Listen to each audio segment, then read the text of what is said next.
Previously on the Game On podcast.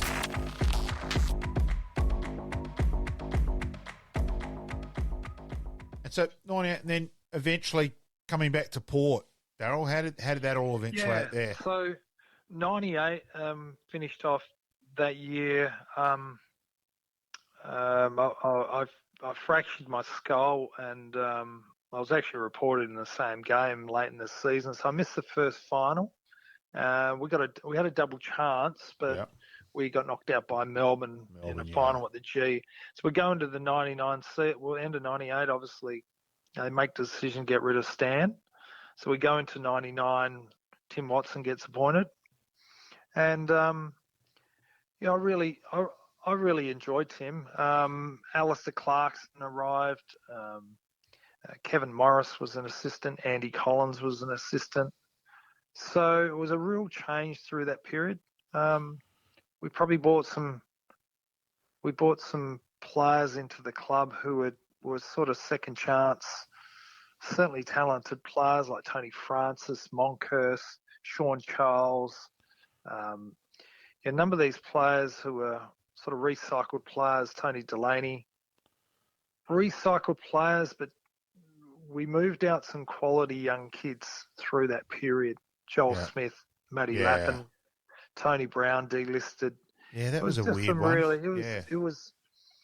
We need, and sort of looking back on it, we just didn't have that. I suppose Tim just lacked that overall program to be able to nurture them young kids. Them kids were still 21 years of age. Yeah. Joel, when you look at it, it's or 22 years of age. Tony Francis still learning their craft. Tony Francis speaks glowingly of Tim Watson. Yeah, no, they had some sort of relationship, and I know that Tim went strongly after him, and he played some good footy for us. Yeah, I mean, he was a real introvert, real shy guy. Yeah, he is, isn't he? Yeah. But it certainly changed the whole makeup of that group. We'd been extremely close since 95 right through to 98. And it totally changed that group over that 12-month to 18-month period. Sportscast SA presents Game On. Game On. South Australians' destination for everything sports. Local, national, and international sports. AFL football, soccer, basketball, golf, baseball, tennis, cricket, and any other sports played in this wide world. And we're going to have a blast doing it. So sit back, relax, and let's do this thing. Welcome to Game On.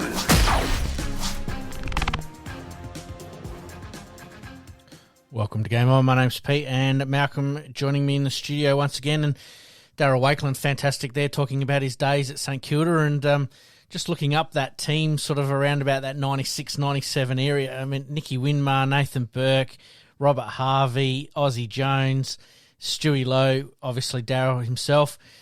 Some unbelievable players that went through the St Kilda Football Club at that stage. Yeah, they certainly had some talent there. Very close with one. Look, they were a couple of goals up at halftime in 97 as well. So that, then the draw in 10 where the ball doesn't bounce the right way. So fine line between pleasure and pain. Absolutely. And obviously the 96 Ansett Cup Yep. Winning team as well. So, and then makes his way back to Port Adelaide. So, no, we thank Darryl for his time on that. So let's get into Around the Grounds, mate. Around the Grounds. All right, we've got to talk, obviously, the SANFL with special guest Jackson Callow is going to drop by and give us some thoughts on the state game and obviously Norwood's round 1 victory. The SANFL W, the soccer. Special guest today is Robbie Neill from the St Kilda, Sydney and Norwood football clubs and the SANFL currently. But we're going to kick off with some of the hot topics that are going around the AFL at the moment, mate. And the first one off the rank is, should the gather round remain in SA for longer than the current agreement? Yes, yes, and yes. Fantastic. For mine, it's the perfect location because it's easy to get to Adelaide. You have it anywhere else, and it's far harder travelling-wise. And just to be out and about a lot this last week, and that was the comment got back from so many people. It was a group of guys over from WA. I introduced them to Michael Aish on Sunday. They were like kids at a candy shop, talking to them, talking to Victorians who'd come over, New South Wales. You hold it anywhere else. If you go to WA, that's just too far. It virtually means it becomes a WA-only event. Yep. Sydney, again, it's that further. Again, there's not quite as much footy town and all that. How many people are going to want to go and watch Western Bulldogs play Geelong in Sydney? Yep. So I honestly think Adelaide is the only place. Is it a case of football heartland here in South Australia and that we've embraced it, but because of the locality that, it's an 8-hour drive from Victoria, it's a 30, 40-minute flight from Melbourne, Victoria, an hour and a half from Sydney and basically the same from Perth, it does make sense that it is a central location, isn't it? Now, there were a few Norwood supporters shitty about Steele's comment. I had no problem with that whatsoever. I think he was trying really to say, well, maybe it wasn't a great choice of word, but he's just grabbed straight after the game. What he's really trying to say is it's a festival sort of atmosphere because there's so many people there at the game. But they're neutrals too. And That's it. They're neutral people. So they're just watching. They're not fanatical about it. So I totally understood what he meant. Yep. I had no problem with that whatsoever. Yep. My question to you is, can we make the gather round any better? Can we make it better? I mean, obviously we're off to the Barossa, which has all been locked in for next year. Obviously that's going to showcase the Barossa, but is there anything else that we can enhance the event with? Not so much enhancing, but I admit I don't see the need for a double header. That's one thing which got me confused. Okay, why not have had it on Saturday, had Fremantle play Carlton, you then empty Adelaide Oval while the Sydney West Coast game was on, followed by Geelong Western Bulldogs, the night game. I don't see the need to have a double header. I reckon that can go. Yep. I'm with you on that one there. Yeah, I'm not sure if it's the logistics of it or how it works, but you would think that if for the telecast, because really at the end of the day, this is a broadcast round. Yes. That you've got a game that's in between, which gives you 2.5, almost 3 hours. Easier. It would be much easier to empty the stadium and then bring in your next lot of supporters. So I'm with you on that one. Yeah, and my other bit out of that is it didn't come out till reasonably late that you could register that you were leaving, so that ticket was then on-sold. I still think it's too messy for the second game. And the second game, it was better than last year, but I still think it's too messy. I just think, let's make it simple. Yep. In, out, next game. Yep. So that's probably totally my main one. What did you think of the state game being played at Glenelg? We spoke with Jackson about that, and which we recorded a touch earlier. He was quite glowing that, big crowd down there and quite enjoyed it. Yeah, look, I've got to be honest. I was surprised they got over 4,000. I thought that was a fantastic crowd. So, look, full marks. And, South Australia won, so you enjoy it a bit more. But I just think overall, big tick. Really. Is it a case that we get a couple of other states involved to really bring that state of origin to the state for one weekend, or is it going to work with SA and Victoria? I think it's more SA and Victoria. I do. That whether you therefore play a women's game as well, or does that become the under-18 national championship? Well, South Australia, Victoria, but although is it too early in the year? Recruiters certainly probably want it later. Yes. So I think there's still some tinkering which could be done there. It's a festival of football, so I'm just trying to come up with ways that maybe we can enhance it a little bit. But anyway, now maybe not overzealous people working at Elder Park might help too. Yeah. Agreed. Yes. 3 gather rounds. Are you kidding me? They're talking about cooking the golden goose. Yeah. It's great in theory, and I understand it, and the practicalities around it just aren't going to work. We had learned from Big Bash. Big Bash, they killed the golden goose by going and just increasing, so it became a ridiculous number of games. It was no longer the hottest ticket in town. Yep. Everyone lost interest. Good luck getting that back when that interest set. Leave it. I get why they did round one, but I think there's as many negatives as positives with that. So Just leave gather round. Here. The draw is inequitable as it Yes. is. Obviously, they're talking about it when Tasmania come into the 19th team, and we'll get to that a little bit later. But trying to have 3 gather rounds, you're right. It's a bit like the Big Bash, and if you want to learn off of anything, that is the classic example right there. Totally get it. Yeah. Chris Scott and Lee Matthews' comments about the SA teams should play each other in a showdown that seemed a little bit farcical, to be totally honest with you. Ridiculous, and well done by Peter Malinauskas to put Lee Matthews back in his spot.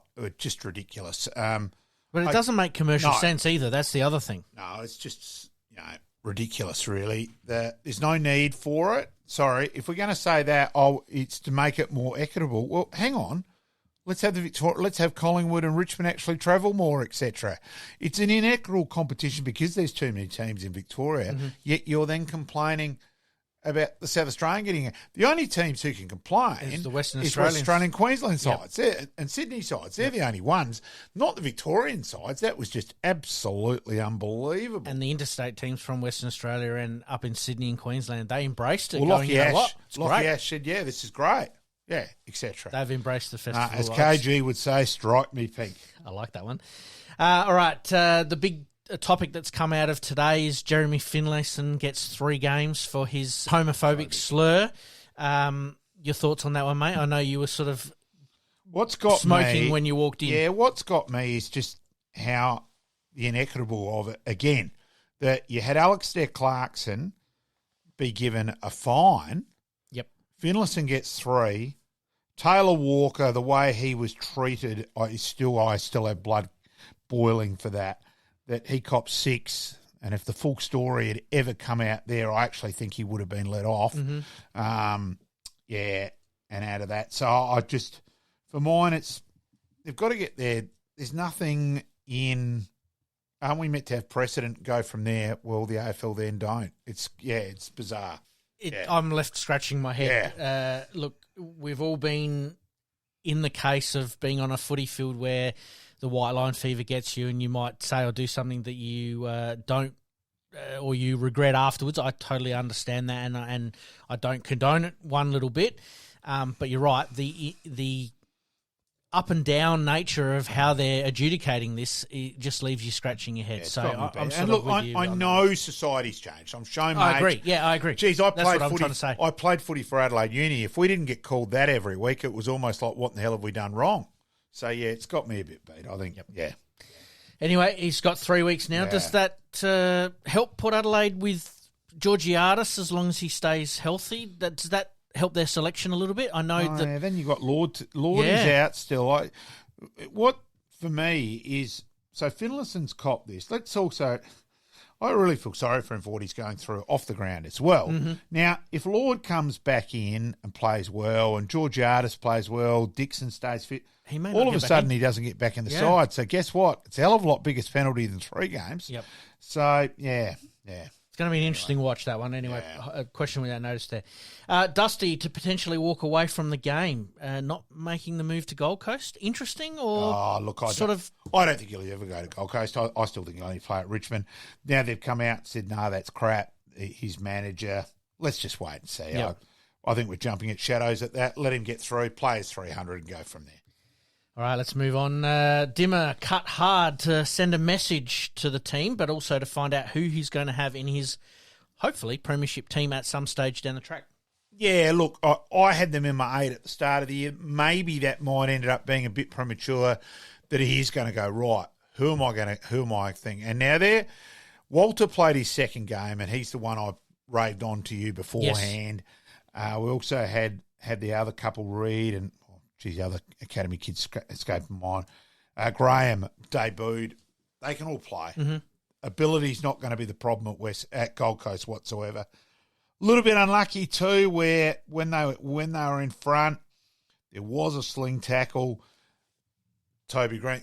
Yep. They had the ball, were running clear. Retaliator, as always, gets caught. Yes. I thought he was a little bit unlucky with that too, because he really wasn't that much in it.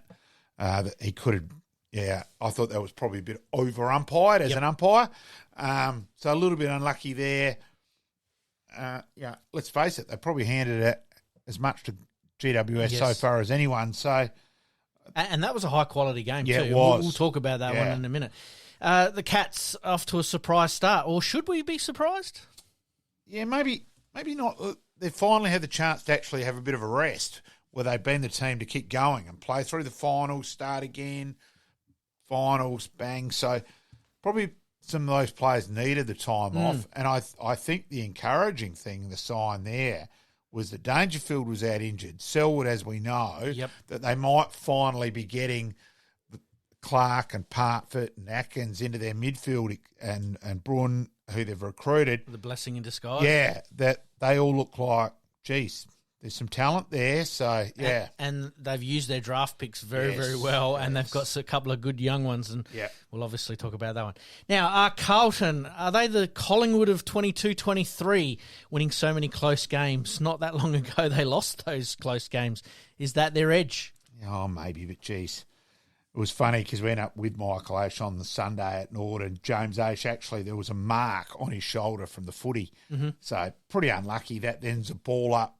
Should have been a ball up with 1 minute to get 1 minute 18 seconds to go with them in front. So who knows? Yep. Yeah. Look, again, I think the umpiring there. Look, apparently he did go off his tree, and that's more my mail. I think the bit of himself's a bit fanciful, but I still would have gone as the umpire. Hey, F and pull your head in. I can do this too. Yep. Get on with it. Be proactive, not reactive. And I thought that was a bit precious, and it sort of has left a bit of a bad taste where, hang on, there's 40 seconds to go. Let's see if Freo can get it out of the middle, and this could be a game on. To that was pretty anticlimactic. I thought it was over-umpired. Fair call, and I was going to ask you about umpiring. We'll do that one a little bit later. And my last one on the hot topics so far is Harley Reid. Obviously, West Coast showed some very, very good form against Sydney.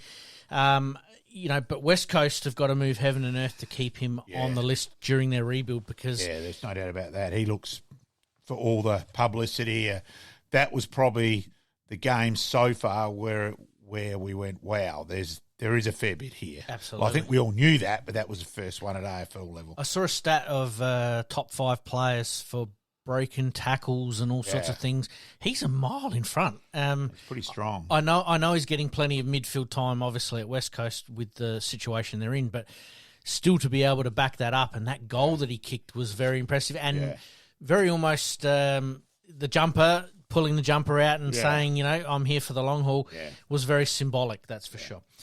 All right, let's move on to the Adelaide teams, mate. Adelaide, better, competitive in the first half, but not to the level of what Melbourne were. I thought Melbourne just really cruised along. Yeah, I thought they were in cruise control. So my question for you is, obviously the big thing going around at the moment is Nick's the right man for the job, or has he got the most out of this group? That's the worrying part.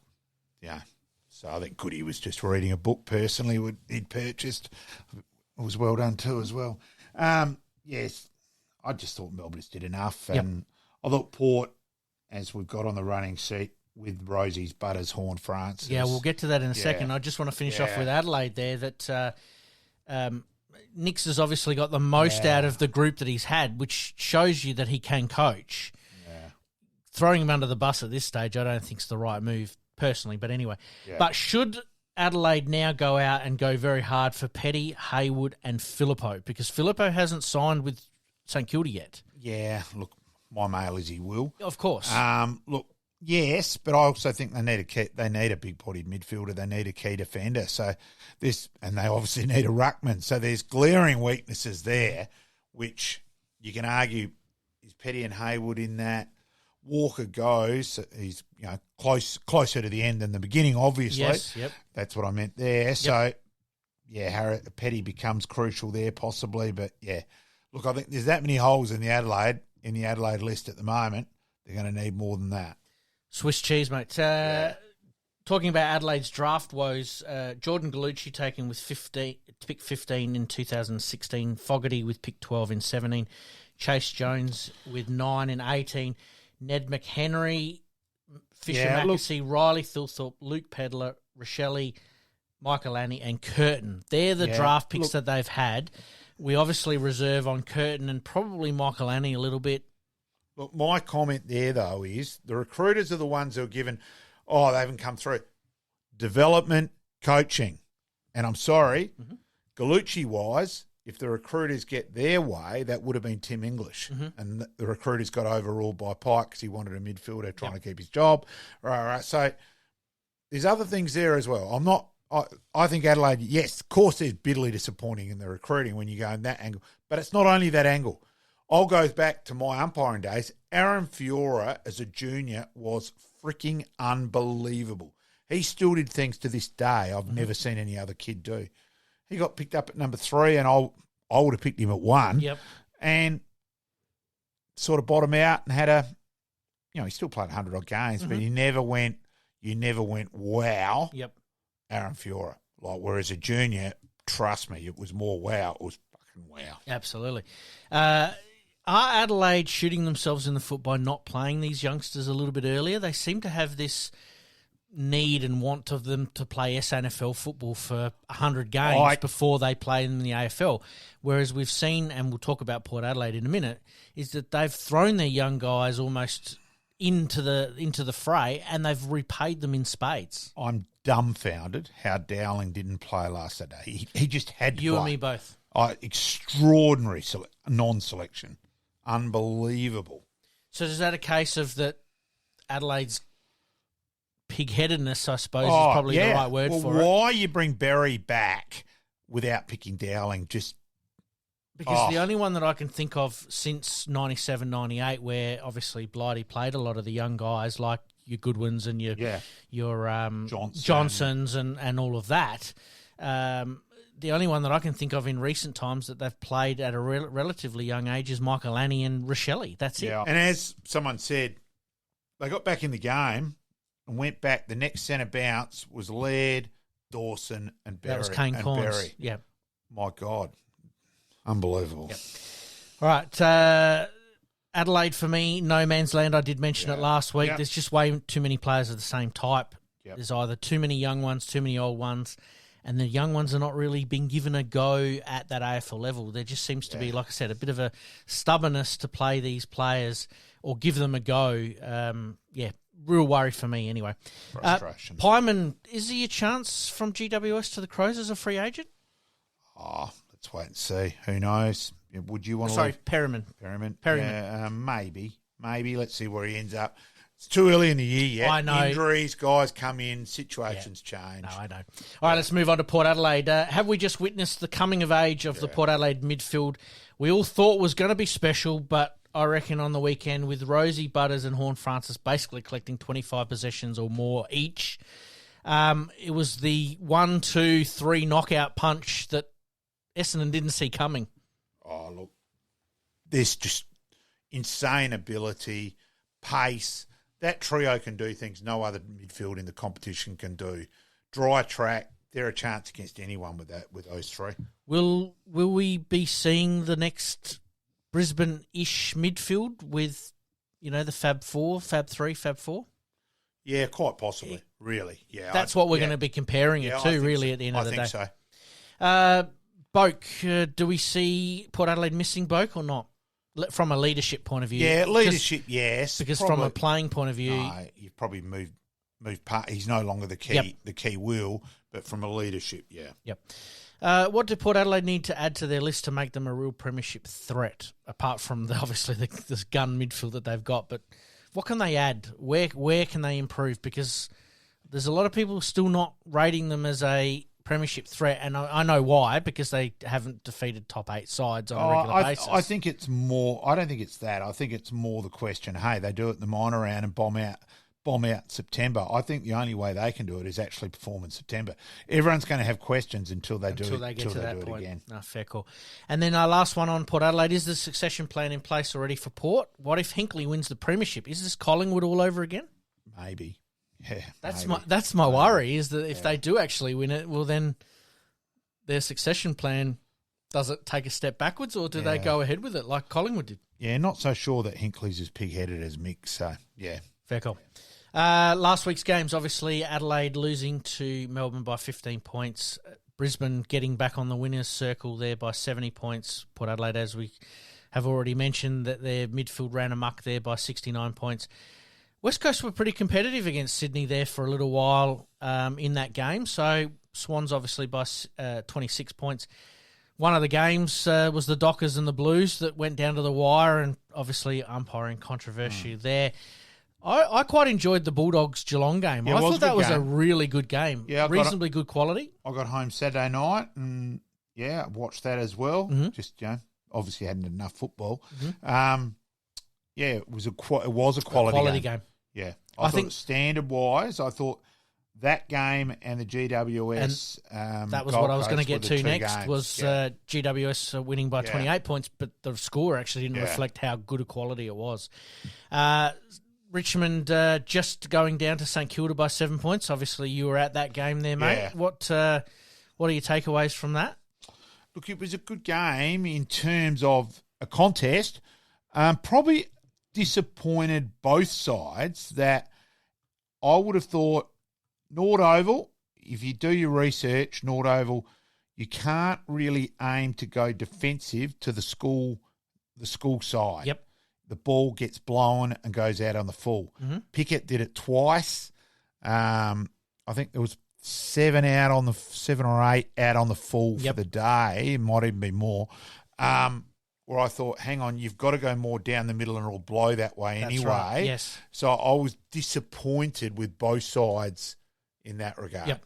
I know when I played at Norwood, our rule was the centre line, no more than 10 metres past that centre line or you're in trouble. Because it blows. Yeah.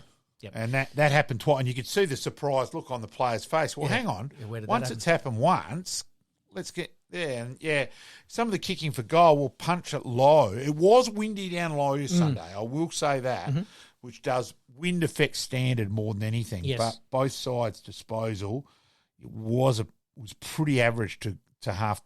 Like I think St Kilda at half time had 24 inside 50s for one goal. Yep. So, that was crazy. A bit bizarre. And Nord Oval obviously hosting 18,500, which was a very good result in the scheme of things. Packed out all day, so we'll obviously hear about it a little bit more over the next couple of weeks. People are going, how is that as a sellout? It's not, I've been at Nord Oval when there's been 20,000 there. Well, OH&S has a big say these days. Health and safety standards have changed. The railing in the outer. Admit, I've looked at it. It had me a bit dumbfounded where it was. I didn't actually think it served a purpose apart from cutting down numbers. Yes. Because there was the walkway there anyway. As someone who's been to Norwood, obviously 8 billion times. So a couple of things there I couldn't work out. Also, the other part, this has me completely beat. So concussion at the moment is the number one issue in football, right? But the AFL and the broadcasters decided that they wanted a new camera angle behind the goals, so the netting got taken down. Right. So, in other words, we won't worry if a ball hits a spectator and knocks them out, but we will a player. It was exactly like the Lightning. Yeah, hang on, 36 players run off, but 100 security guards rush on. So where you're rating almost lives and. Yeah, dumbfounded, because the first thing I went at Norwood on Saturday was... Why are they taking it down? I know, was that on Friday, sorry. I'm trying to remember when the game was where's the net? And then I chased up and found out why.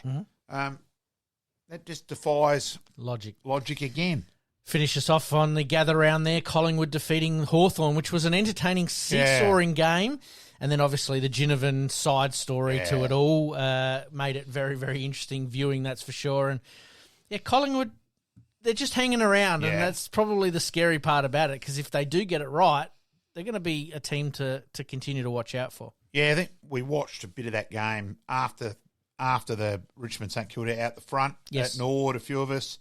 Sort of just glimpsing at that while we were chatting, really. And then,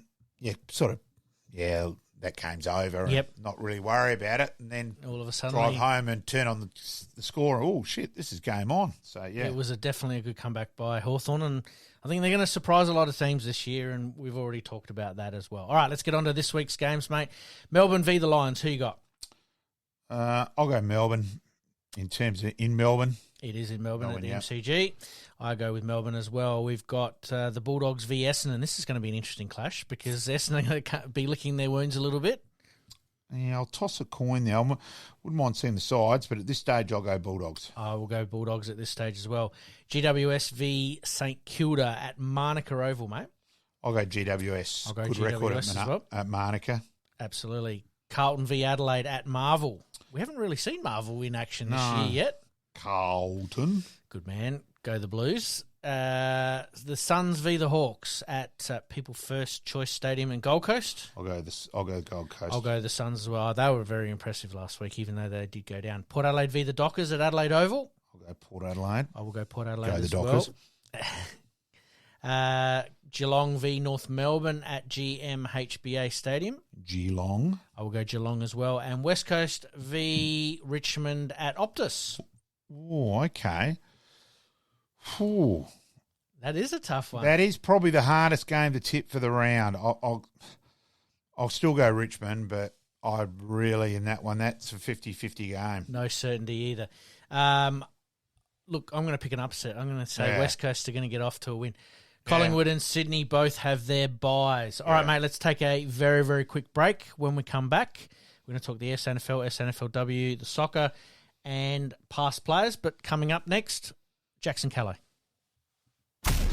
You're listening to the Game On podcast. We'll be right back after this short break.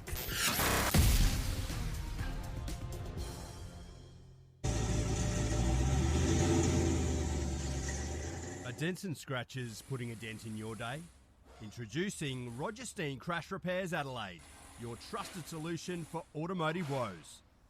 With over 2 decades of expertise, Roger Steen Crash Repairs guarantees top-notch service, restoring your vehicle to its former glory in no time. From minor dings to major collisions, our skilled technicians handle it all with precision and care, using state-of-the-art equipment and techniques. Roger Steen Crash Repairs saved my car. It looks brand new.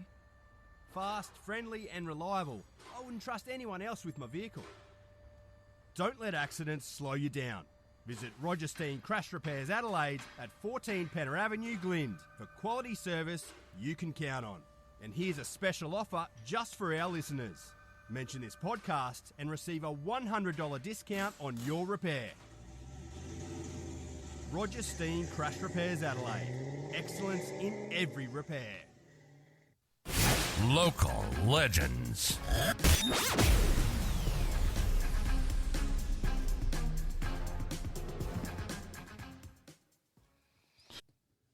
All right, mate, we kick off with the SANFL, the SAV Victoria. Jackson Callow obviously on the line, and welcome, Jacko. Fresh from the Victoria South Australian state game, and of course we'll also talk about round one, the more important game. So Jacko, well done on the weekend, mate, and give us your overview of the weekend and the whole state experience, mate. Oh, thank you. Thanks for having me, boys. It was obviously a great week, and it was an honour to be representing the state in the game against Victoria on the weekend. There's a lot of good players in there, and I feel like I was probably the young pup in the team actually this week, which was quite funny. But no, I really enjoyed it. Working with Twig and Revo and Serge and all the other coaches from around the state. It was an eye-opening experience, and it was really really cool experience to create relationships with them and also learn off other coaches as well and see what the other boys are like. Who we play against. During the season, but for a week we got a team up together and become mates and build relationships and come out game day and try and work together, which we did pretty well, and we got the job done. Mate, thanks for joining us once again. Being as part of the South Australian team, how much time have you guys spent together? Because it sounded like on the telecast that the Victorians hadn't had too much time together, but I think you South Australian guys had been together for a little while at least. Well, no, weren't too much different. We came together for the first time on the Tuesday night before the game and had a main session together and a meeting, and then we also trained on Thursday night when we found out the actual team that was going to be playing. So That was it. We only caught up with each other twice before the game, where, Victoria, I think, may have trained on the Thursday night and all travelled together, but, they weren't just Victorians. They also had people Boyd from Woodcock from Queensland. Southport, yeah.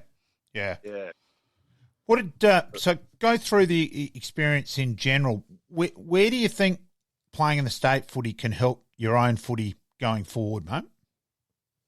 I felt like, the first thing I noticed when we were training on the Tuesday night is when you're training with a good group of players, you've got 23 boys, 25 boys out there who are the best in the league.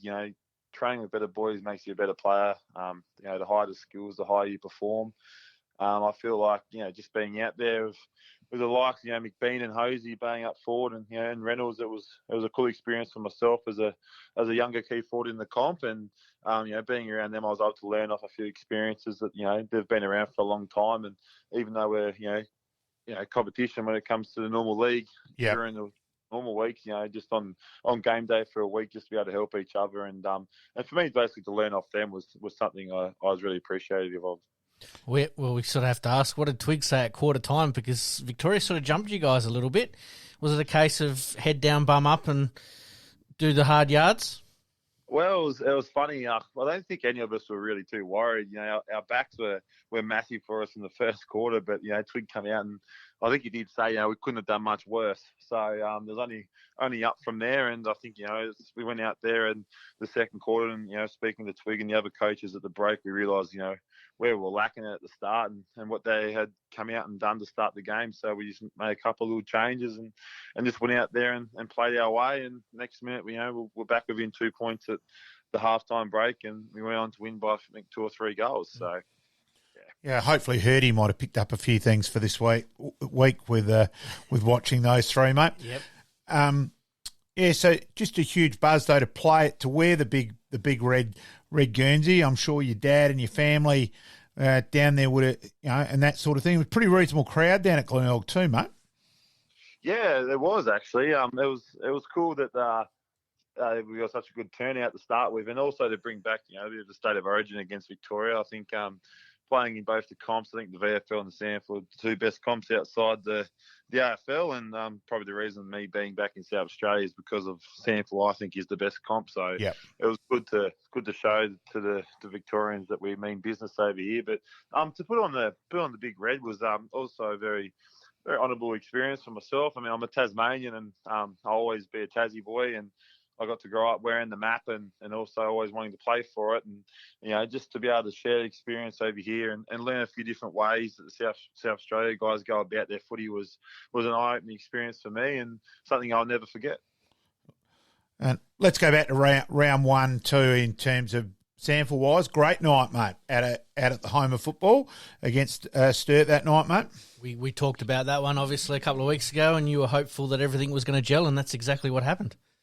Yeah, exactly right. I think the best thing out of that was just we went in there with no expectations. We just didn't go in there and play our way. And I think we just did everything right. We had a lot of small wins, and I think everyone just played their role. I think, besides Boydie, we didn't really have many boys that stood up and had a huge game. It was just everyone played their role and did their part, which is exactly what we were asked for by the coaches. And we got the job done. It was a great way to start the year, and it was awesome to see so many Norwood fans there as well.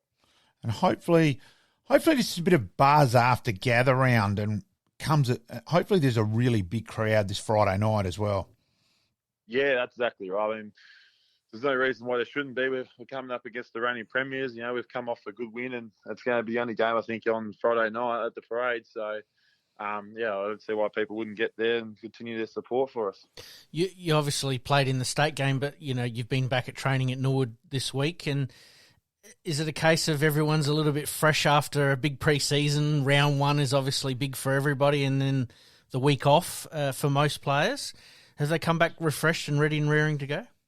Yeah, I mean, it feels like we're going into round 1 again in a way. All the boys are ready to go, and I feel like just knowing that we've got the first one out of the way and done with, we can just play with a bit more freedom again. I think the first quarter we it was a very contested ball game, and I don't think we're up at quarter time. I can't quite remember, to be honest. But as the game got going after half time, and we sort of played our way and got going, we took off. So I feel like having the first one under the belt, kicked and thrown away, now we can move on and just focus on this week's game. And the boys are all pretty fresh. Didn't take any injuries out of the game. So, and us boys that play on the weekend too, like we had a big game, but we've all recovered well. We all trained main session fully last night with the team, and now we're all ready to go.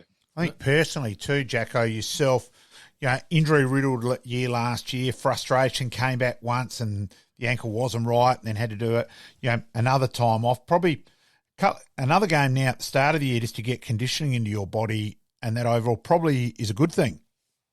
Yeah, exactly right. Now, like, I think I've played, four games now this year already, and we're only coming into round 2 this week. So I feel like I'm as fit as I've ever been over the pre-season. I got myself in good shape, and even with my 2K, I got down to my PB time I've ever had. So I'm feeling good, feeling fit, feeling strong, and I can't wait to see what the season unholds. Hopefully I can have an injury-free season and play every game.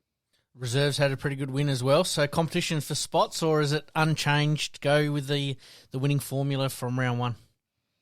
Oh, it's always hard to change a winning team. It is, isn't it? I think that's the strength that we're going to have this year at Norwood is, like Glenelg showed last year, they had a big depth in their team, and they went on to win the flag in both the league and the reserves. And this year, look at our team, and our whole list really is a lot of boys playing reserves footy at the moment who definitely could be playing senior footy. So I don't know, what's going to happen and what's going to happen going forward, but I think everyone who's playing reserves even isn't getting their head down. They're still, they know that they can play, and we're all one big team. So it's all going to work out during the year. But just to see we, both got a win on the weekend, or last Friday or Thursday night, that's the best way to start the season. Certainly better start than last year, put it that way, mate. Yeah, definitely a lot better. Hey, Jacko. Thanks for, greatly joining appreciated. us today, and talking about the state game, but obviously a bit of fun there with Nord at the end. And I'm sure we'll annoy you again, and look forward to catching up Friday night, Jacko. You'll certainly hear me from the scoreboard. All the best, mate. No, appreciate it, boys. Thanks for having me, and hopefully we get the win on Friday night. We'll see you there. See you, mate. Thanks, mate. Thanks, bye. And we thank Jacko there for his time, and thanks, Jacko. And obviously talking about the state game, but obviously round 1 we did cover a little bit last week, but on to round 2, mate. Nord v Glenelg at the Parade on Friday night. Looking forward to this one. Yeah, looking forward to it. Look, I will go for Glenelg. Obviously, I hope I'm wrong. Well, we both went for the opposition last week, and it got us over the line. So maybe I should go for Glenelg as well this week as well.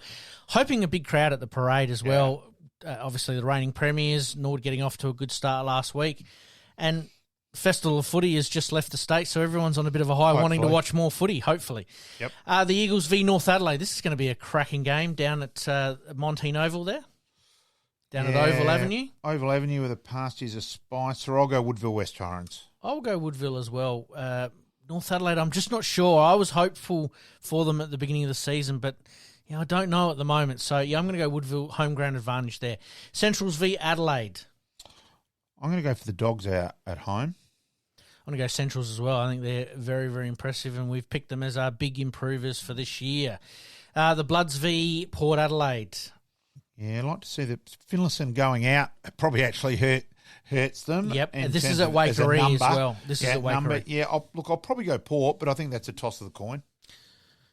Yeah, West Adelaide weren't too bad last week either. So, look, I'm going to go Port Adelaide as well there. And to finish us out there at Flinders University Stadium, the Panthers v the Double Blues, Sturt. Yeah, I'll go for Sturt to rebound. Absolutely. We won't go through the ladder because that has not changed since last week. Mate, let's go on to the women's SANFL W. We got Nord v the Tigers there, but this time at Stratorama Stadium. Yeah, I'll go Glenelg. Got the Bulldogs v the Bloods. Yeah, I'll go the Dogs, but Yep. I'll go the Dogs there as well. Yeah. The Eagles v the Roosters. I'll go the Eagles. And Sturt v the Panthers. I'll go the Panthers. Go the Panthers there as well. Once again, the ladder hasn't changed from last week, so we don't need to really go through that one. All right, let's move on to soccer. Adelaide United played Perth Glory away. They were 2-0 down after about 10 minutes, and it was looking like it was going to be an absolute hiding, but 10 minutes after that, it was 2-2. Yeah, some good interesting, goals. wasn't it? Some good Yeah. goals, actually. Yeah.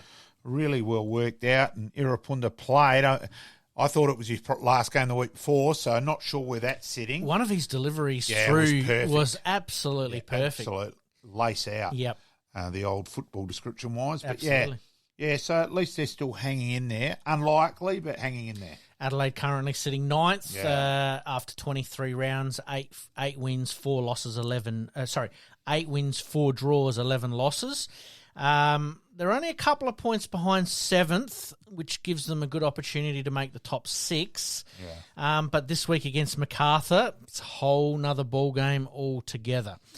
All right, mate, let's take another very, very quick break. When we come back, Robbie, Neill.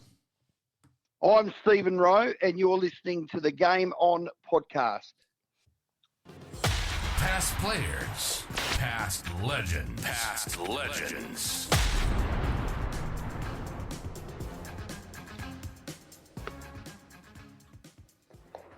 Today we're privileged to be speaking to Robbie Neill, a.k.a. not the real Bob Neill. We'll get to that. 92-94 at Sydney, 21 games, 9 goals. 96-97, 23 games, 7 goals at St Kilda. Landed at the Parade in 98. So 98 to 05, 134 games, 240 goals. Leading goal scorer 5 times. Advertiser Team of the Year 99. 3 state games. And currently, and we will get to that later on, the development role with the female footy with SANFL. Welcome aboard, Robbie. Thanks, Rulebook, and great to have a chat to you, mate. Thanks for joining us, mate. We'd like to get a bit of background on our guests, and we'd like to start with some of your junior stuff. Where did you play your juniors, and we'll work in through there? Yeah, well, I grew up in Canberra, so my mum and dad moved from Melbourne sort of back about 1960 to Canberra with my 2 brothers. They were babies at the time, and anyway, I had another brother, another sister, and me. So there was 5 of us in the family, and given they were from Victoria, footy was, I suppose, in the blood from an early age. And I attended St Edmunds College as a young kid, and Alex Jezelenko went to school at St Eddie's, and my best mate Troy Gray, who I played with at Sydney and St Kilda, and he played for West Adelaide as well. So we went to school together there, and I went through and through all the the underage state programs, Teal Cup, etc. And then I was listed by Sydney at the end of 1990, and I was still an under 16 because these were the days where you still had under 19s within the AFL club. So I was listed by the Swans, and then moved up there after I finished year 12 in 91. Moved up there in 92. Had 3 years at the Swans, and then was part of a trade to St Kilda after that as part of the Tony Lockett trade, and ended up there for 3 years. Oh, you'd wear that as a name to be used in a trade, trade scratcher. What was life like in the ACT as far as football goes? You know, you sort of think of the Eastern Seaboard there being more rugby heartland. What's the AFL football or Aussie rules football like up there? Yeah, well, Pete, when I was growing up as a young fella, Canberra was a reasonably transient environment in terms of people coming in and with government jobs, etc. So you had a lot of South Australians, Victorians, Western Australians moving there for work, and plus you had a very strong region in the Riverina and Albury and all the rest of it, and particularly country Victoria. And Canberra clubs had a fair bit of money, so they could pay. They had all the poker machines. Mm-hmm. There's no sort of hoteliers that are making a fortune out of poker machines in Canberra. They're all licensed to community clubs or sporting clubs. Yep.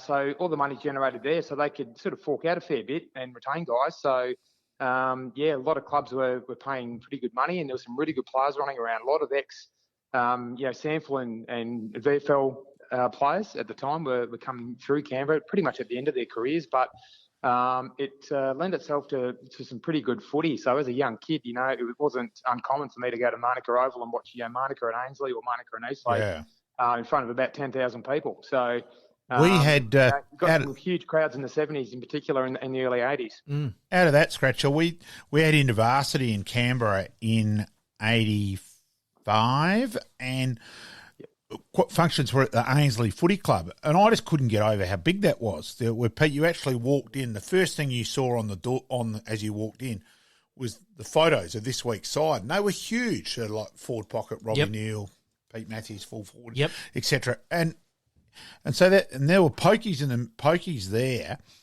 and then there was a room upstairs, and then another room upstairs where the presentation dinner was seated 600. So it was it was massive, and that was all all pokies. Yeah, exactly. In fact, we had the Mulrooney medal there. That's how big it was. So the league best and fairest used to be held at the Ainsley Footy Club, and they always had big functions there too. Now, you know, so and sort of outside of Southport is probably, you know, especially at that time in the 90s and the early 2000s, probably the richest club outside the AFL. So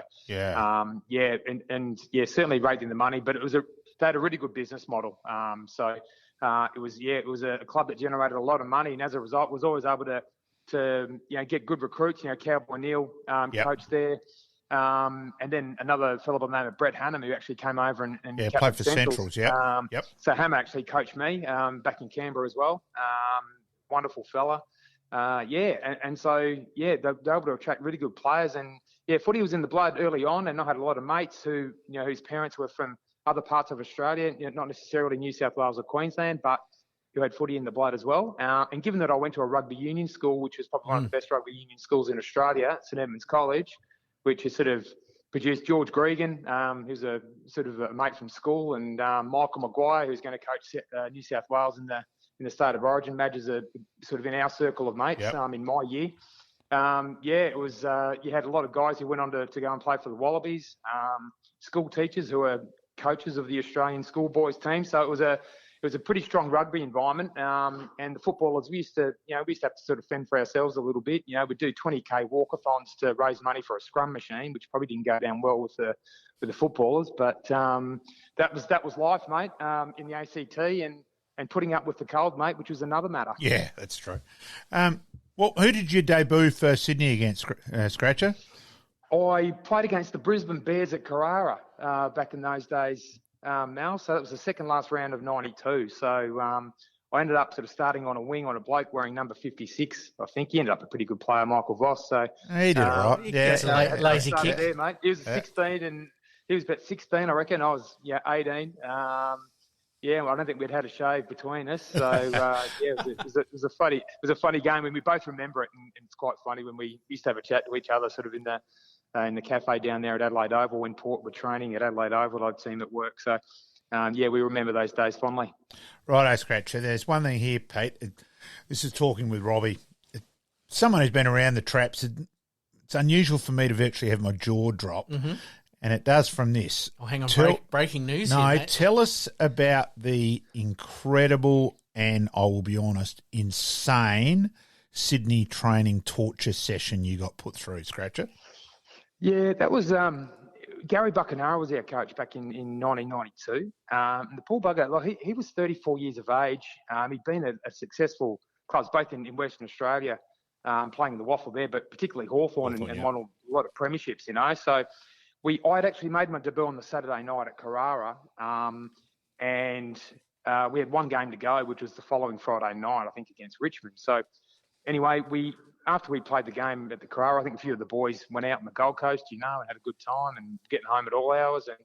And Bucky had sort of seen this happen, and he was probably sick of the culture that was manifesting itself in the footy club.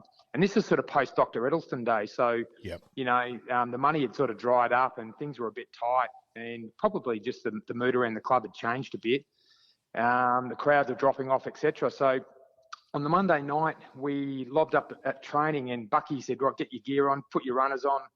And usually Monday night we used to do a fair bit of running on a Monday night anyway. Like it was, they run the saunas out, but it probably wasn't that scientific. It was more just to get active and get moving. But he took the warm up, and we jogged a couple of laps of the SCG, and then we ended up sort of near the member stand and out onto Driver Avenue, and then into Moore Park. So we were sort of running after Bucky, and it started to rain. And there was a lot of guys who couldn't train, especially the older fella, Stevie Wright. After a game, he's had bone on bone. He couldn't train. Dennis Carroll, a few other guys, who were at the end of their careers. And we ended up going out there, and he said, Roddy, I'm going to give you you've got it easy up in Sydney. The media don't get a hold of you and all this sort of stuff. You've got pretty good weather. I'm going to give you a bit of a taste of what pre-season's going to be like. So we went out there, and there's a grass ski slope next to the Moore Park Bowling Club. And we ran up that. It's probably about 120 metres long. Yeah. It's got undulations along sort of as you go. And I reckon we ran up that about 50 times. And you had to do 20 push-ups, 20 sit-ups after each one. And if you end up winning one, you got to the next one to rest. And I reckon I came second or third every time. I just couldn't get a rest. It was just a nightmare. So we kept going and we did that. And then we ran up at halfway about 25 times. And so we've been out there for about an hour and a half. We got back and he said, rightio, and we're jogging back. He said, right, everyone on your stomach. So we got on our stomachs. And he said, crawl back to me. And he kept backpedaling. And it was dark by this stage. And it was just like if you took someone out in the parklands, in the South Parklands or whatever, and just made them crawl. And you're not on the oval. You're sort of actually crawling through the trees. And they mightn't get back in South Parklands. Well, no, yeah, keep going. He probably wouldn't. But anyway, there was sort of pebbles and it was rough grass and all the rest of it. So we did that about 5 times up in the end. You crawl for about 30 metres at a time. And then we ended up back at the SCG. And he said, get out in the oval in pitch darkness. So we went out there, no lights on, just the light that's cast from the members stand out onto the oval. And the trainers are sort of standing there waiting and, for us to be attended to, just a normal Monday clinic. Yep. Anyway, we've gone out there and we've done a whole heap of stuff, running 400s, crawling the length of or wriggling the length of the centre square on our backs, which it takes a fair while to do, even in the wet. And a whole range of things for about another hour. Anyway, we've got back into the change rooms and when we were doing it, I could feel that I was injuring myself, but I was sort of numb, full of adrenaline. I wanted to get through it. I didn't want to show that I was going to give up, and all the boys were the same. Yep. And then we sort of got back into the rooms, and I had no skin on my thighs, on my knees. Wow. The next day, that night I actually went to bed, and I couldn't take. I had all the wounds dressed, and the trainers were there for a good hour and a half after the session, dressing players, making sure they were clean and all the rest of it. So I had everything strapped up and went to bed, had second skin on and all the rest of it. But overnight, the wounds had actually wet through the bandaging. I had to wear trackie pants to bed because I couldn't take anything off. It was just too sore.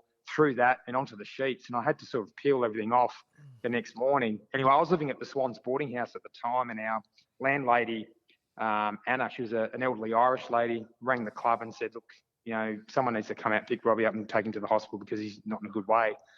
So Michael Byrne, who was our reserves coach, Mick, came and picked me up. And is that the ruckman? He was the ruckman, played for Melbourne and Hawthorn. Yeah. Yep. Good fella, Mick. And anyway, he drove me out to 5 Dock, out to our doctor, who's his name is George Paponis, and George actually captained Canterbury Bankstown in rugby league. He'd retired by this stage. Anyway, I walked in the clinic and he said, "What the F have you done?" And I said, "Oh, this is a result from training." He said, "I thought you'd been in a motorcycle accident, and you'd actually skidded across bitumen." So that's the injuries that I'd see off that. Anyway, I had everything dressed up and by George. He had to give me tetanus injections, etc. Anyway, I got back to the boarding house. This is on the Tuesday, so it was after the Monday training session. But the Monday was my dad's birthday night. I was going to ring him after training to wish him happy birthday. How you going? This is how training went, whatever. Yep. I didn't ring him, and he sort of wondered why, I think. And I rang the next day once I got home from the doctor and said, "This is what's happened." So he and my mum and my brother drove up from Canberra and picked me up and took me back home because there's no way I wouldn't have been able to play for about 2 months. It was just so bad. Crazy. So I didn't play obviously the following Friday night. A few of the other boys were sort of strapped up but weren't moving that well. Needless to say, I think they got a bit of a hiding, but so that was sort of it. And then I had to go back for the best and fairest. I sort of won the runner-up in the reserves, best and fairest that year, and I had to go back to Sydney. But Gary Buckenara actually had to come down to Canberra and see my mum and dad and myself and sort of address the situation. And he knew that he'd made an error in judgment, but he was just, I think he felt really isolated and having done a lot of coaching since, he sort of probably didn't know at that time. Coaches didn't get a lot of support. He was just trying to somehow get everyone to understand that, footies is not. It's a great opportunity that you have. You've got to put everything into it, and I don't think he was sort of sure on actually how to work in an environment such as what we had, given that he'd spent his life in successful clubs and motivated, talented, hard-working people. So it was actually really interesting. And then, probably round 4 the following year, he ended up getting sacked and Ron Barassi took over. So that's how that mess happened. Wow. That is big. Even my jaw's on the ground now as well. Yeah. So look, to be honest, having done all that, there wasn't a pre-season training session that I knew I couldn't get through. So that was one thing that actually did to me mentally. It probably scarred me a little bit mentally, but certainly there was nothing that was thrown in front of me that I couldn't complete after going through all that. We'll stick with Sydney. Obviously, your first game is going to be one of the memorable games, but I know you only played 21 for Sydney. Was there another memorable game that you played for Sydney? Probably the most memorable, I reckon, Pete, was we played Melbourne at the MCG. When Osborne kicked 10? No, he didn't. That was at the SCG, actually.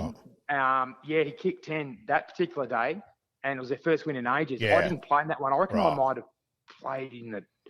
No, I might have played in the twos that day. I reckon I was still... Because once that happened with the crawling incident, I went home to Canberra, and I didn't come back. I actually went home and played for my club, hoping I was going to have the year in Canberra and then nominate for the draft and go somewhere else. But Sydney said to me, because when Bucky was sacked, Ron Joseph and Ron Barassi took over the club. The AFL pretty much seconded them to Sydney to get things sorted up there. And Ron Joseph said to me, what will happen is that we'll delist you in June and then take your first pick in the June draft, which will tie you to us for another 3 years. So what I ended up doing is signing a contract and then allowing them to have an extra pick in the draft. So I went back and I was still commuting from Canberra, though. So I sort of played the last 5 senior games of the year for the Swans. But I was also, on a couple of occasions, playing for my club in Canberra as well. So there were a couple of games where I played an AFL game that same weekend as an ACTAFL game. So the AFL game came first. One was a Friday night, played on a Sunday, and another time I played on a Saturday in Melbourne and played on the Sunday in Canberra. So, I was doubling up, which is not advisable now. No. Good way to get your game tally up quick, though, Scratcher. It did. But, look, to answer your question, a game at the MCG, we beat Melbourne. They were, I reckon, 9-1 at the time in 94, had a really good team. I mean, you had Schwartz, you had Lyon playing as forwards. Tingo, you had Glenn Lovett, Brett Lovett, Jimmy Steins was playing. You had some wonderful players there, and we played them at the MCG, and it was Dermot Brereton's first game for the Swans after the Raiden Tallis injury, where he got 7 weeks for stepping on his head. And we ended up pulling it off, and because it was Ron's old club as well, and people didn't give us a chance. Only probably maybe 20,000 were at the ground. Even the Melbourne supporters went to the snow that weekend, and we knocked them off, mate. And it was and to do that with the boys, because we were quite a close group at the Swans. Like we all lived with each other. That was probably the thing that makes the club quite unique, is that everyone's from sort of either country, New South Wales, the ACT, or interstate. There weren't many Sydney boys on the list, so everyone seemed to live with each other and in close proximity. So you have no family, you just got each other. So whilst we struggled on the footy field at times, but we were very close because of the friendships that you make just through spending a lot of time with each other. And then Sydney, so that basically played its part out, which you could see was going to happen. And then off to St Kilda, mate. Yeah, that's right. I'd started pre-season with Sydney, so I'd already done a week of training. We had a Thursday night off training, and I was at home. My flatmate at the time was Troy Gray, who I just mentioned before, and Troy was back in Canberra. I reckon he might have been uncontracted and was sort of waiting to sign his contract, so he wasn't training. So I was at home, and then I got a knock on the door, and it was Kevin Egan, who was the Swans footy manager, and he said, "Oh, where's Troy?" And I said, "Oh, he's still in Canberra. He's coming back probably shortly once he signs his contract." And he said, "Oh, yeah." He said, "Well, it was actually you I want to speak to." And straight out, it was about 5 o'clock on a Thursday night. He said, "How would you feel about going to St Kilda?" And I said, "What?" And he said, "Look, you probably heard, rumours about Lockett and all that sort of stuff.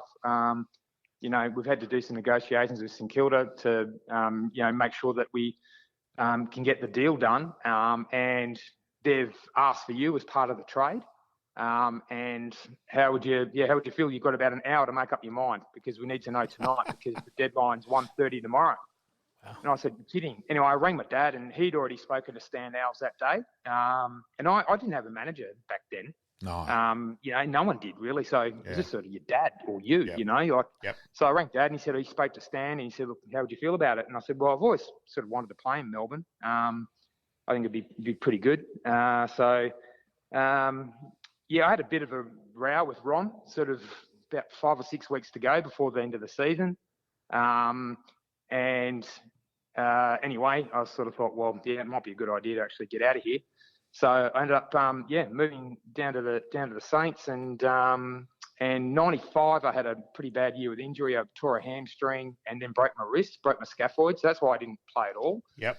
And then came back in 96, played in an Ansett Cup premiership and had a pretty good year. And then 97, had osteitis pubis most of the year, but I got picked sort of for the grand final. So we'll get to that. Pretty late, yeah. We'll get to that. So how was it, playing in a St Kilda, the ugliest trophy in the world, but playing in a premiership side, still a pretty big thing in terms of a club starved of success.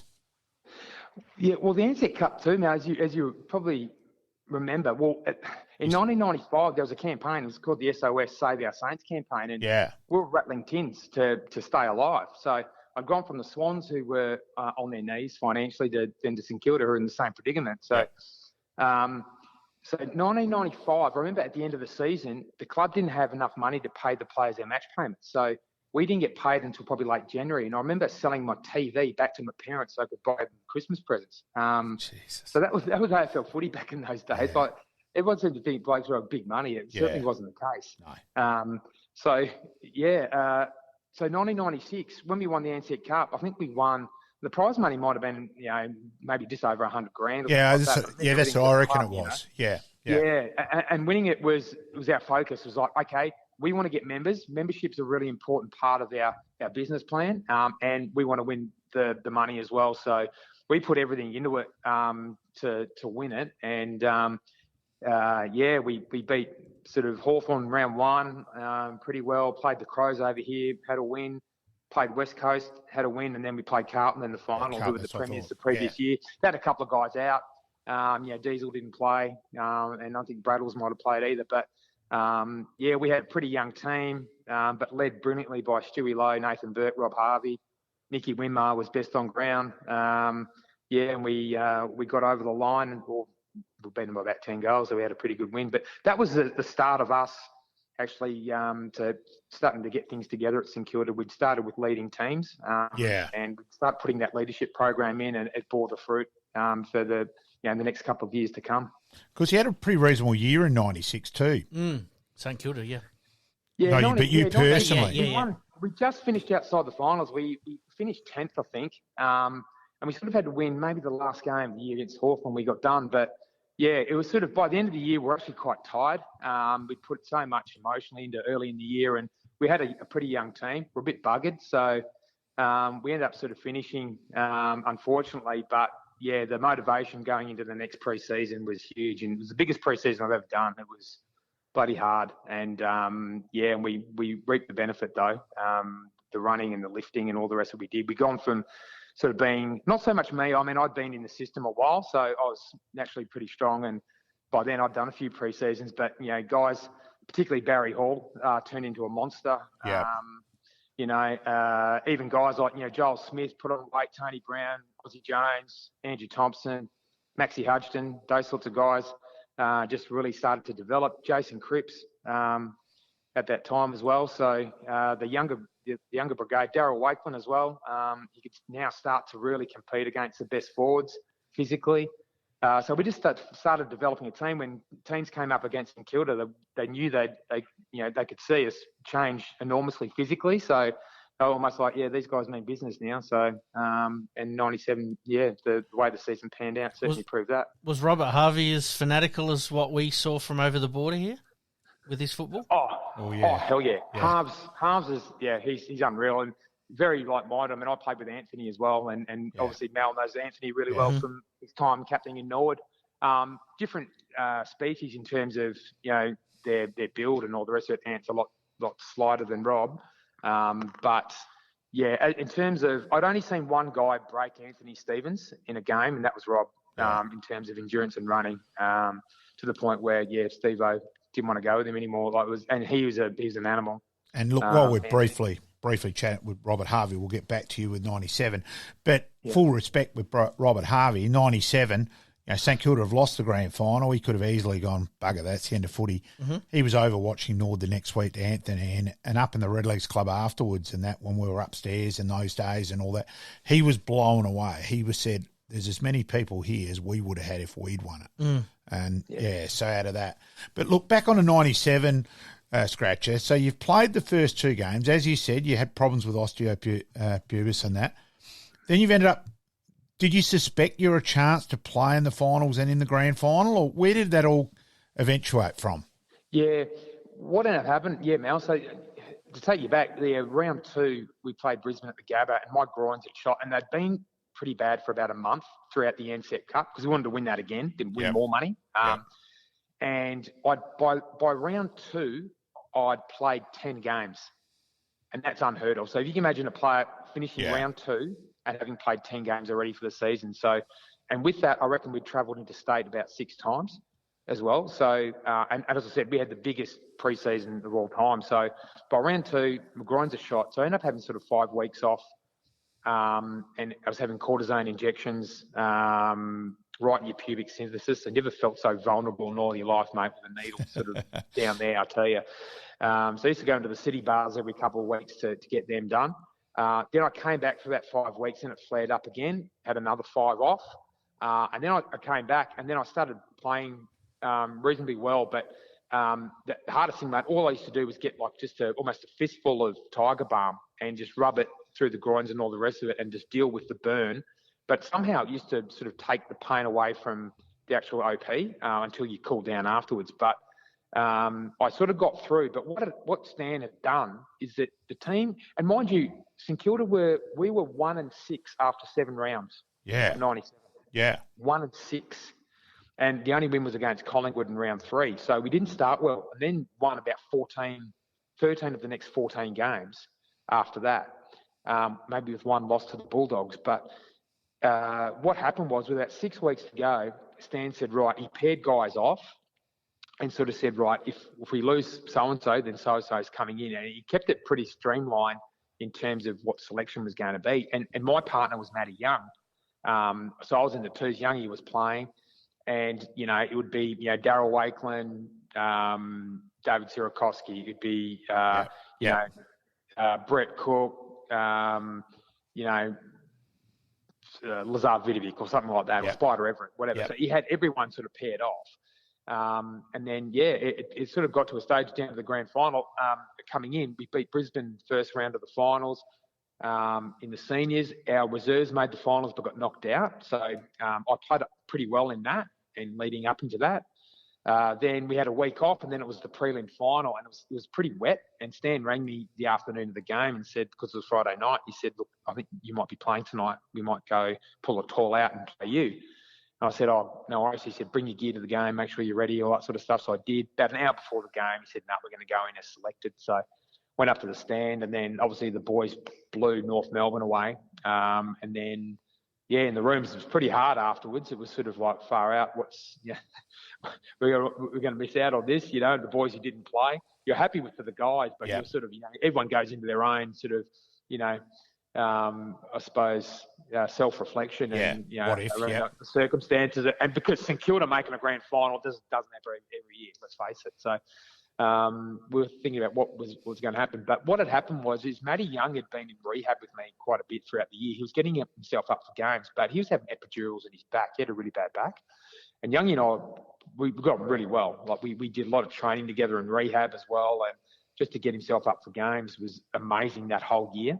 But his back seized up in the prelim, and he couldn't sort of get off the bench to get out there. And I don't think Sam trusted him to be able to get through a grand final, get through the week, and and playing the grand final. So, and I was his direct replacement. But I remember driving home from the game. I stopped into the Shell Servo on Punt Road, and I ran into Bob Skilton. And I knew Bob from when I played at the Swans, so we used to come to a lot of past player things and come and speak to us and all that sort of stuff. And he said, "You never know, son, what might happen this week. Someone might drop out." And I'm like, "Oh, I don't know, Bob." Anyway, see you later. Thanks for the well wishes. And anyway, unfortunately for Youngie, he wasn't able to get up, and I was his direct replacement. But I didn't find out until our team meeting late on the Thursday night. So before a Saturday game. Okay, now. Well, do you think that was a good thing? Not knowing? Oh, probably. But you had all these people in your ear going, "I think you're in it." And because Stan had sort of made the point, if someone's out, you're in. It was sort of, no one would sort of tell you. But I just made sure I'd prepared as well. But the other thing, what I didn't know is that I didn't know what role I was going to be able to play during the game. Like, it was sort of, you start on the bench, and then I ended up only playing sort of the last 4 minutes of the second, third and fourth quarter. So I only played about 12. In total. So you sort of just got on there, and you didn't really have a sort of a sense of belonging, really, with what you're doing. I sort of felt that way anyway. And that was, the game sort of played a bit like that way. There were some guys who never even got out on the ground. In particular, when you had Rob Harvey, Burke and all the rest of it, they played 100% game time all the time. They wouldn't come off unless they were in a blood rule or something, So the rotations were a lot more reduced back in those days, and that was the way the game was played. So then you've played in the grand final, seemingly almost been the scapegoat, because how in the hell did you get delisted after being selected for the grand final? I don't know, but funnily enough, Ron Joseph, who obviously was our administrator at the Swans, he ended up taking over our general manager football role. He became a player manager. He left the Swans after sort of Ron Barassi, so end of 95. And he was actually sort of my player manager for that year.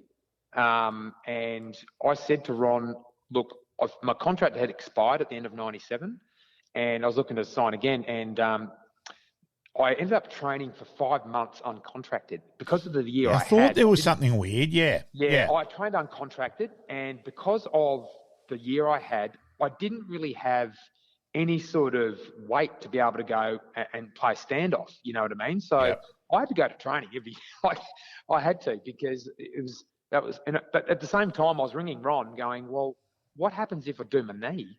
All the rest of it, I'm stuffed," you know what I mean? And the other thing, I had my personal training business at the footy club. So I had a small room and a studio set up, and Troy Gray and myself had it. And I'd work at another place, another big gym called the King Club, which is a bit similar to, say, the Arc at Campbelltown. It was big for that time. Trevor Barker, who passed away a couple of years prior, used to be the centre manager, and I worked there. And I also had my own PT business as well. So I had my business at the club. And anyway, I got through that. And then after Christmas, I said to Ron, "Look, this is getting a bit too close. We're playing trial games soon, and I'm not sure what I should do." So he rang the club, and the club said, "Look, yep, no worries." And he rang me back and said, "Look, they're stuffing around. I want you to go into AFL House and nominate for the draft." And I said, "No, I want to play for St Kilda. I don't want to play anywhere else." Yeah. So he said, "Look, I'll ring you back in 5 minutes." So he rang back 45 minutes later and said, "No, we're all sorted. Next week we're sitting down and we'll sign him next week." I said, "Oh, thank God." Yep. Anyway, I went to training the next week. We did a morning training session, and Stan Nels said, "Rob, can you come upstairs, have a chat?" "No rush, mate. Just when you have a shower, whatever, come upstairs and see me." So I went upstairs. And this is the 10th of February by this stage. And I had played in a couple of internals by that stage. And he said, "Mate, the club made a decision late last night to list you." And I was gobsmacked because I lost my 2 forms of income there and then. Yeah. And I said, "Right, what the hell do I do now?" And he sort of went on and said, "Look, your leadership's been, great for a young guy," all that sort of stuff, they just butter you up and then basically send you on the way. Yep. I have a lot of respect for Stan. Stan's a wonderful man. He's a terrific fella, Stan Nels.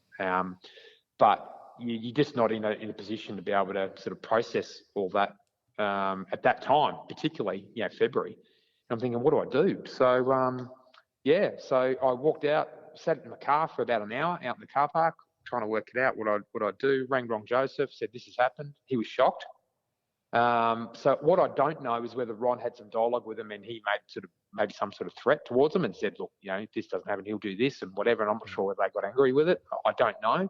I've heard that story off a couple of people who were board members, but I still don't know to this day what happened. And anyway, I found out, I was out. And what had happened though, now is that clubs had committed to guys throughout the pre-season. Yeah. We'll take you in the pre-season draft. So, let's say Jason Dalchenko was North Melbourne, he went to Hawthorn, and they said, you train with us and we'll pick you. So there was only so many picks in the draft, and guys had already been committed to guys. So when I came out in February, I couldn't go anywhere. So Andy Collins rang me and said, would you come down to Sandringham? So I trained down at Sandringham for 3 weeks. I knew a few guys who'd played at St Kilda before who were down there.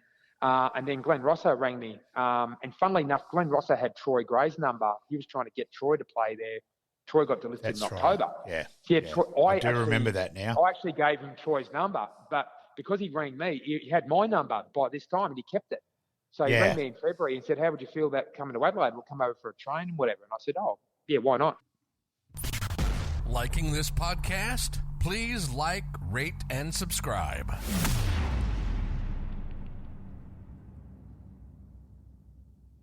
We thank Robbie for his time there. We're going to split that interview, obviously, into two halves because we thought it was only going to be about a 20, 30-minute interview, but we went well and truly over that. I knew Scratcher way too well for that to be the case, Pete. Yeah. Absolutely. All right, let's get on to happy days, mate. Happy days.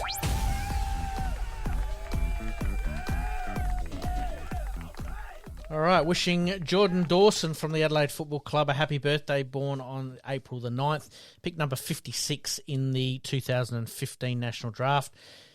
Dawson was born in Kingston in the southeast. He moved to Adelaide in his youth and attended Scotch College in his teenage years. Very, very good player. He is. Probably not. He's down a bit on his form of the last couple of years, and they desperately need him. Just to recapture that a little bit? They really do.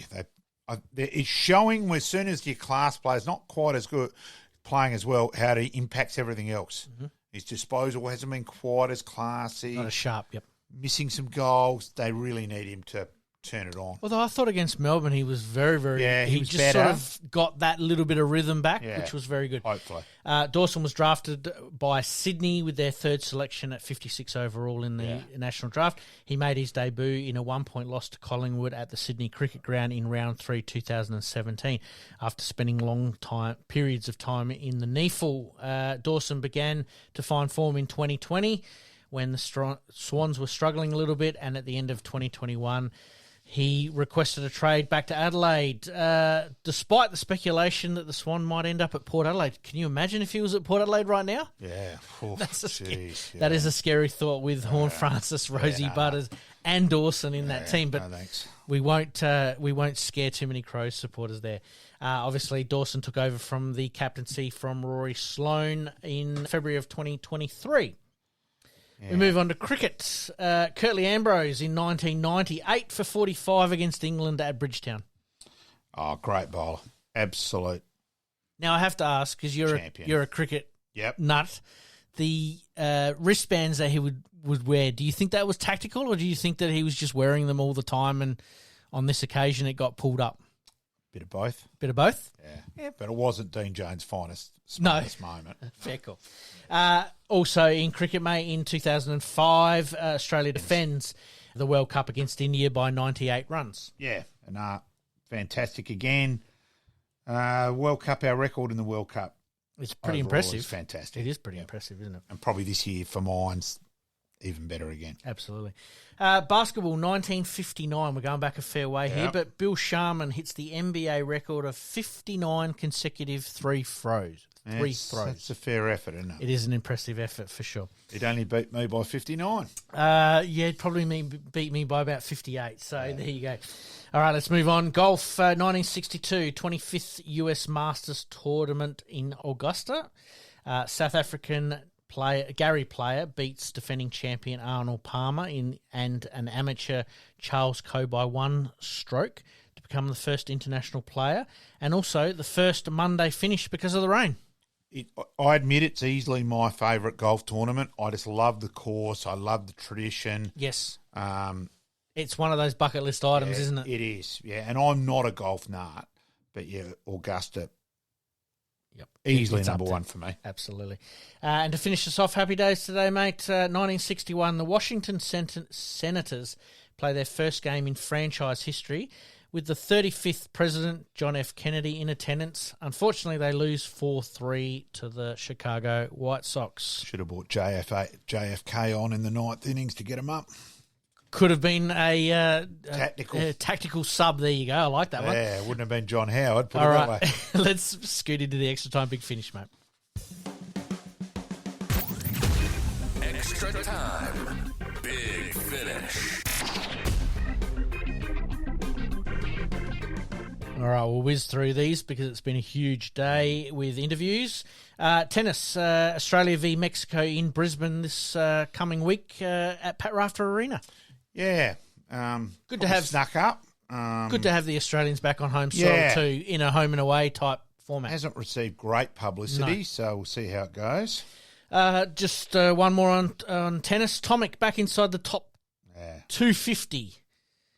It's not a great stat, is it? But in 2015, he was 18 in the world. It's a long way back for a 31-year-old when you think about it. He's right up there in my could-have-been team, yeah. Shoulda, coulda, wouldas. Yep. Fair call. All right, let's move on to the NBA. It's the last week of the regular season. Looks like it's going to be a pretty tight finish over in the Western Conference. Yeah, so it's going to go down to the wire, that's for sure. So looking forward to that, and we might report a little bit more deeply on that next week. Yep. The NRL, is the State of Origin still one of the best sporting events on the Australian calendar? Look, I'm not. It's probably the most I follow rugby in terms of State of Origin. Well, because that's going to be coming up, obviously, in the next little period. You look upon it as a bit of jealousy as a footy person. Mm-hmm. It is one thing they do better. We can't deny that. Is that a case of because of obviously national selection? Yeah, national selection. So they've got to keep it. Whereas we don't have that luxury, do we? The Dolphins, Cowboys, Storm, Shark, Raiders, Warriors, Seagulls, and the Panthers round out the top 8 there for the NRL. All right, we move on to golf. The 2024 SA Varden Cup, I believe it is. Winners were Harry Cootie from the Royal Adelaide Golf Club with a even par of 72, and the women's was Matilda Miles from Kooyonga with a 1 under 73. So congratulations to them.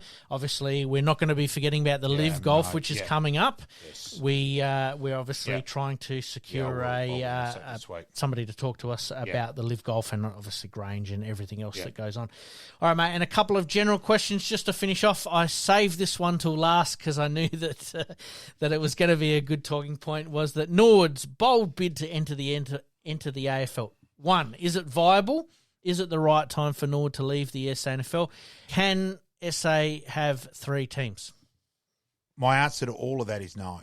I'm actually a bit disappointed. I would have liked Norwood to come out and say, well, no, it's just not viable.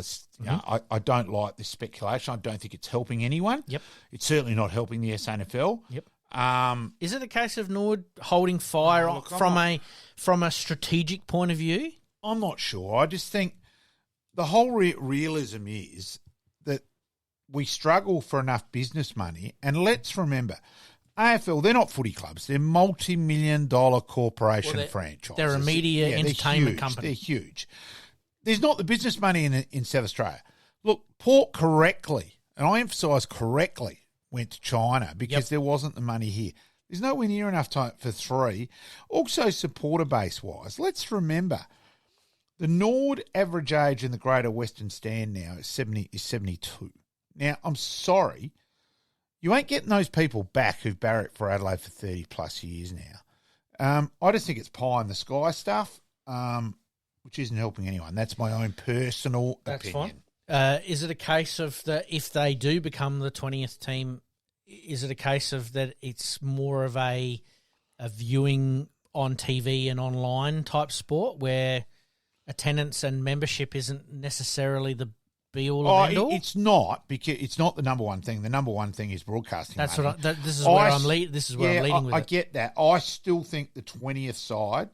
My mail is that the AFL don't want it to be a team which is going to be bleeding with money. I still think WA, the amount of money which is available in WA is far bigger than here. They're a far bigger state. The mining money that I think the side will either be based in Joondalup or Mandurah. Yep. That's my mail, and that I seems will to be surprised. some pretty strong stuff coming out of there. The only thing is that Norwood, obviously, with a rich tradition, is probably up there, and I get because that, they're I on the just think national, it's they're on the national stage with the AFL W gather Crows round and all and the that. gather round as well. So, anyway, I thought I would leave that one till last and not poke the bear too early in the episode today. I'm getting enough people having a crack at me. I just think people just aren't looking at. Go and have a look through AFL balance sheets. You're not getting your sponsorship from the pizza bar on the parade and the sports shop or Dylan's news bookshop or whatever. You're not getting millions of dollars from there. I just think it's pie in the sky. That's how I feel. Fair call. You're entitled to your opinion. Yep. Look, would it be nice to see them in the AFL? Yeah. Absolutely. We get it, but we've also got to be realistic about it. All right, the umpiring, you did touch on it a little bit earlier in the episode. The umpiring on Thursday night just didn't seem to be up to standard, and then we saw it again, obviously, with the Carlton Freo game as well. Is it a case of positioning? That's a big part of it. The coaching for mine is totally wrong. That's how I've felt for a long time. This case of why. Who in the hell decided we better get the umpires out wide because we're worried about them colliding with a player? It happened once in a blue moon. You need to be in the middle so you can get side onto the contest. We're getting umpires in the wrong spot. We had it in the Nord Sturt game where an umpire just guessed a throw. Showed again plainly that Ling handballed. It was a shocking decision by Scott when you saw it again.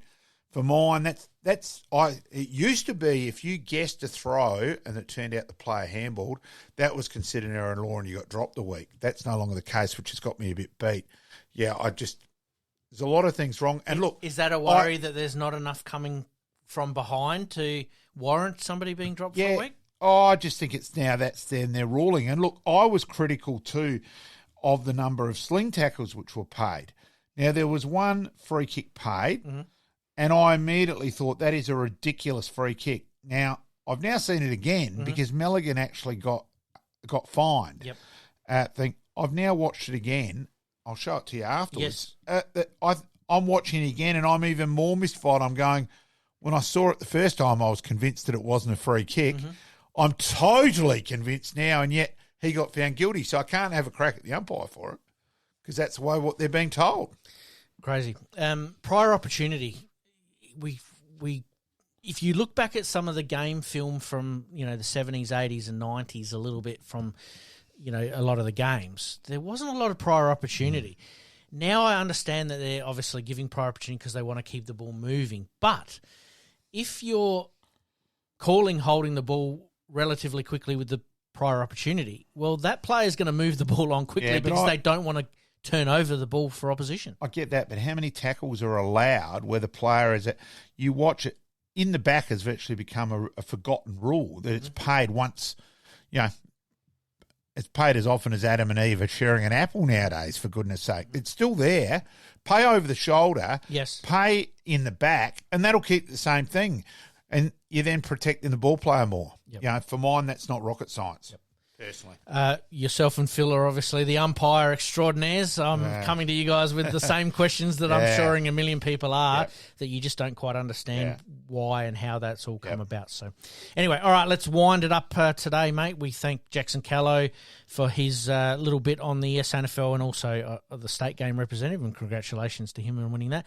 And obviously part one of Robbie Neill there in our Past Players, Past Legends segment, and it's not until you actually go through his stats. He's been around some pretty good players, that's for sure. Yeah, that, and also, as I told you before, even I said, right, you're going to get an extraordinary story about a training bit at Sydney, and he certainly delivered there. That is well and truly worth it.